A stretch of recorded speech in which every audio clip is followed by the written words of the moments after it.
সোমবার এক শ্রমিক নিহতের পর মঙ্গলবার সকাল থেকে ফের অস্থিরতা শিল্পাঞ্চল আশুলিয়ায়। নবীনগর চন্দ্রা মহাসড়ক অবরোধ করে বিক্ষোভ শুরু করেন পোশাক শ্রমিকরা।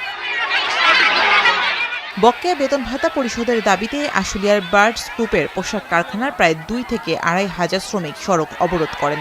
এতে সহিংসতার ঘটনায় বন্ধ রাখা হয় 14টি কারখানা। তবে অন্যান্য কারখানা সচল রয়েছে।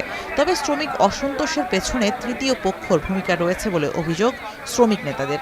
তারিখ দিল যে 30 তারিখে টাকা ঢুকে দেবো সবকিছু, এখন 30 তারিখ গেল, এখন আবার নোটিশ টাকা যে 3 মাস পরে দিবে। আমাদের ন্যায্য দাবি, আমাদের বার্ষিক যে বেতন, আমাদের পাওনা টাকা, এইটা বন্ধ হয়ে গেছে। সংশ্লিষ্টরা বলছেন দীর্ঘদিন ধরে চলা শ্রমিক অসন্তোষে অর্ডার হারাচ্ছে পোশাক কারখানাগুলো। ক্ষতির মুখে পড়েছে এই খাত। চেষ্টা করতেছি বায়ারকে ম্যানেজ করার জন্য, বায়ারকে ভালো ফিডব্যাক দেওয়ার জন্য, এবং তাদের সঙ্গে আমরা বারবার কথা বলেছি, তারা খুবই পজিটিভ। শ্রমিক এবং মালিকের মধ্যে যদি রিলেশনটা ভালো হয়, আমরা যদি সবাই ভালোভাবে যার যার অবস্থান থেকে সুন্দর রিলেশন রেখে কাজ করি, তাহলে আশা করি আমাদের এই গার্মেন্টস শিল্প কারখানায় পরিবেশ চমৎকার হবে।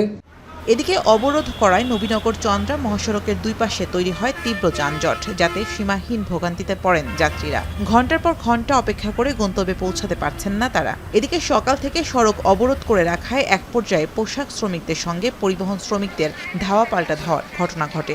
আমরা বাস পাচ্ছি না, অটোতে যাতায়াত করতেছি আর কি, এটা লাঘব চাচ্ছি আমরা। গ্যাঞ্জামের কারণে গাড়ি নাই, আমার স্কুলও দেরি হয়ে যাচ্ছে, এখন আমি দাঁড়ায় আছি রোদের মধ্যে। একই পরিস্থিতি গাজীপুরেও। বকেয়া বেতন ভাতার দাবিতে মঙ্গলবার সকাল থেকে ঢাকা ময়মনসিংহ মহাসড়কের ভোগড়া এলাকা অবরোধ করে বিক্ষোভ করেন পোশাক শ্রমিকরা। এতে স্থবির হয়ে পড়ে মহাসড়কের যান চলাচল। তীব্র যানজটে আটকা পড়ে শত শত যানবাহন।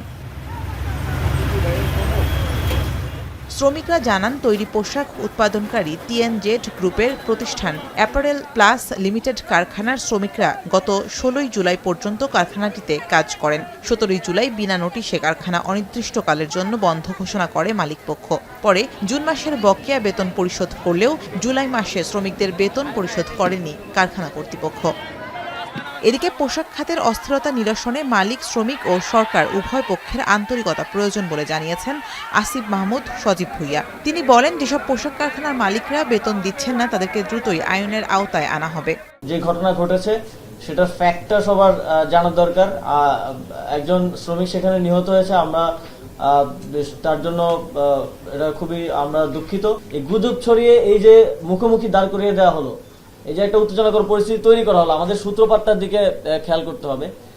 সেখানে আইনশৃঙ্খলা বাহিনী বাধ্য হয়েছে, এবং আপনারা দেখেছেন যে সংঘর্ষে আইনশৃঙ্খলা বাহিনীরও 13 জন সদস্য মারাত্মকভাবে আহত হয়েছেন। যেসব কোম্পানির মালিকরা স্যালারি দিচ্ছেন না, দীর্ঘদিন ধরে আটকে রেখেছেন, সেই মালিকদের বিরুদ্ধেও আইনানুগ ব্যবস্থা নেওয়া হবে। সবশেষ গত 24 সেপ্টেম্বর পোশাক শ্রমিকদের হাজিরা বোনাস 225 টাকা বাড়ানো সহ শ্রমিকদের 18 দাবি মেনে নেয় সরকার পক্ষ। সে সময় সকল পোশাক কারখানা চালুর ঘোষণা দেওয়া হয়।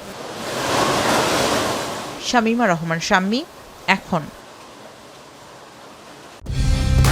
কালার এক্সপার্ট, জর্জ স্যাপ এবং মাইল্ড অন হ্যান্ডস টেকনোলজি সমৃদ্ধ অরিক্স ক্রিস্টাল ওয়াশ আপনার লন্ড্রি এক্সপার্ট।